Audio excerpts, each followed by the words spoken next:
नमस्कार, स्वागत है आपका क्राइम तक पर। मैं हूं आपके साथ मनीषा झा। आप देख रहे हैं वर्ल्ड क्राइम बुलेटिन। सबसे पहले बात करेंगे हम चीन की। आपने देखा किस तरीके से कोरोना महामारी ने पूरे विश्व भर में कोहराम मचाया था और लाखों लोगों की जान चली गई थी। और ये कहा जाता था कि कोरोना का जो ओरिजिन है वो चीन से ही आया है, चीन के वुहान लैब से। अब एक और आरोप चीन पर लग रहे हैं कि अब एक और वायरस जो फैल रहा है बहुत तेजी से और बहुत सारे बच्चों में इसके लक्षण दिख रहे हैं, वो भी चीन से ही फैल रहा है। बच्चों में ये रहस्यमय बीमारी दिख रही है जिसके लक्षण निमोनिया से मिलते जुलते हैं। तेज बुखार के साथ सांस फुला देने वाली इस बीमारी के कारण हजारों मासूम बच्चे बेड पर पहुंच गए हैं, अस्पताल में हैं। क्या चीन एक बार फिर सांस से जुड़ी कोई खतरनाक बीमारी फैला रहा है? ये चर्चा आजकल हर जगह हो रही है। लेकिन एक्सपर्ट ये कहते हैं कि बीमारी भी कोरोना की तरह संक्रामक है जो तेजी से एक दूसरे में फैल रही है। चीन के इस बीमारी से भारत समेत कई देशों की चिंता बढ़ गई है। WHO ने चीन से बीमारी की डिटेल मांगते हुए जानकारी सार्वजनिक की है। निमोनिया से मिलता जुलता ये वायरस है, ये बीमारी है जो बच्चों में सबसे ज़्यादा देखने को मिल रही है, जिस वजह से अब विश्व भर में चिंता फिर बढ़ गई है।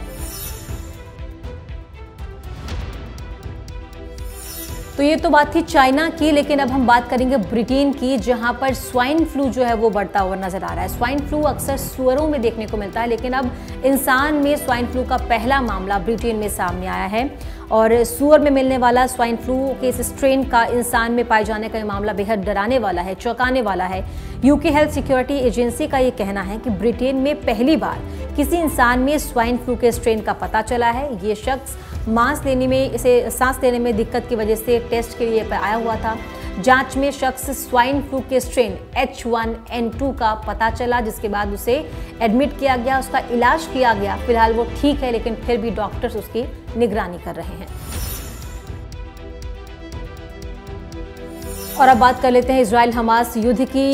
इस समय युद्ध पर युद्ध विराम लगा हुआ है, यानी कि माहौल शांत है और हमास धीरे धीरे करके बंधक बनाए हुए इजरायलियों को छोड़ रहा है। लेकिन इसमें भी उसकी एक कॉन्स्पिरेसी नजर आ रही है, एक चालाकी नजर आ रही है। हमास केवल महिलाओं और बच्चों को छोड़ रहा है, पुरुषों को उसने अभी भी अपने कैद में रखा हुआ है। धीरे धीरे वो छोड़ रहा है, लेकिन इसमें जो चालबाजी है वो साफ तौर पर दिख रही है। और इधर इजराइल को भी एक बड़ी सफलता मिली है, जहां गजा में हमास के सीनियर कमांडर को ढेर कर दिया गया। वेस्ट बैंक में इजरायली सैनिकों की हमास के खिलाफ ये कार्रवाई अभी जारी है। फिलिस्तीनी स्वास्थ्य अधिकारियों ने रविवार को ये जानकारी दी थी कि वेस्ट बैंक में इजरायली सैनिकों ने पिछले 24 घंटे के भीतर कम से कम 8 फिलिस्तीनियों को मार डाला है। रविवार को हमास ने दावा किया कि उत्तरी गजा के प्रभारी और बहुत सीनियर कमांडर अहमद अल गंढौर युद्ध में मारा गया है। तो एक तरफ से ये अपनी जो कार्रवाई है इजराइल वो लगातार जारी रख रहा है, लेकिन युद्ध पर जो विराम लगा है उसमें हमास धीरे धीरे करके बंधकों को छोड़ रहा है, जिसमें बच्चे और महिलाएं ही सिर्फ शामिल हैं।